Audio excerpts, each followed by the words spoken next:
BNP আপনারা তো আসলে কিভাবে জেনজি আপনাদের সাথে একাত্মতা হবে?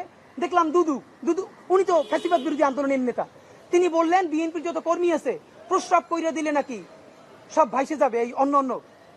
আপনাকে বিনীত অনুরোধ করি, গত 16 বছর আপনার প্রস্রাব করতে নিষেধ করছে কেডা? মানে গত 16 বছর আপনি প্রস্রাব করেন নাই কেন? আল্লাহর রাস্তায় বলেন। মানে আবারও বিএনপি কে বলে, জামাত ইসলামী বলে মুরব্বীদের মুখে টেপ মারেন, পিছনে বসাই রাখেন।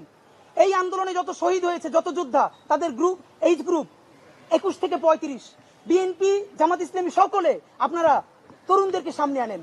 এই মুরব্বীদের কি কথা বলে দেখেন, বলে প্রস্রাব করলে ভেসে যাবে। এটা আওয়ামী লীগ তো বললে আমরা জিব্বে ছেড়ে ফেলতাম, এখন তো আওয়ামী লীগের চেয়ে উনি কি কথা বললো।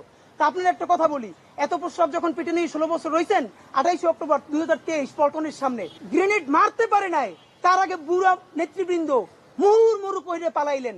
আমরা বিএনপির কর্মী না, তবু 1 ঘন্টা সেখানে স্টেজের সামনে দাঁড়াইছিলাম, কোন একজন মাঝারি মানের নেতাও আসে কিনা